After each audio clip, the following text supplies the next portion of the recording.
নমস্কার বন্ধুরা, বাসন্তী কিচেনে আপনাদের স্বাগত। আজকে আমরা তৈরি করব ঝিঙে দিয়ে পনিরের মাখা মাখা তরকারি। চলো রেসিপিটা দেখে নিই।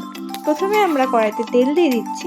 তেলটা গরম হয়ে গেলে পনিরটা দিয়ে সামান্য নুন দিয়ে চিনি দিয়ে নেড়ে চেড়ে নিচ্ছি।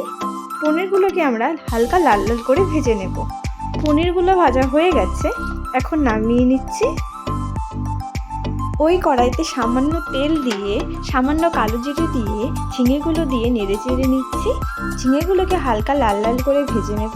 ঝিঙেগুলো লাল লাল করে ভাজা হয়ে গেছে, এখন এর মধ্যে কুচনো পেঁয়াজ দিয়ে নেড়ে চেড়ে নিচ্ছি। পেঁয়াজটাকে ভাজা ভাজা করে নেব।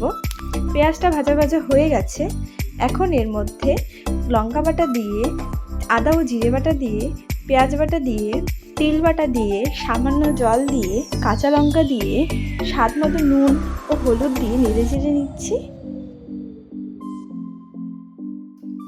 এখন এটাকে কিছুক্ষণের জন্য ঢেকে দিচ্ছি। ঢাকনাটা সরিয়ে দিয়ে আবার নেড়ে চেড়ে নিচ্ছি। এই মশলাটাকে আমরা ভালো করে কষিয়ে নেব। আবার কিছুক্ষণের জন্য ঢেকে দিচ্ছি। ঢাকনাটা সরিয়ে দিয়ে নেড়ে চেড়ে নিচ্ছি। কষানো হয়ে গেছে, এখন সামান্য জল দিয়ে নেড়ে চেড়ে নিচ্ছি। উতরণে এসে গেছে, এখন পনিরগুলো দিয়ে নেড়ে চেড়ে নিচ্ছি। আবার কিছুক্ষণের জন্য ঢেকে দিচ্ছি। ঢাকনাটা সরিয়ে দিয়ে নেড়ে চেড়ে নিচ্ছি। হয়ে গেছে, এখন নামিয়ে নিচ্ছি। ঝিঙে দিয়ে পনিরের মাখা মাখা তরকারি তৈরি। আপনারাও বানিয়ে দেখবেন, খুবই ভালো লাগবে খেতে। রেসিপিটা ভালো লাগলে লাইক, শেয়ার ও কমেন্ট অবশ্যই করে দেবেন। ধন্যবাদ।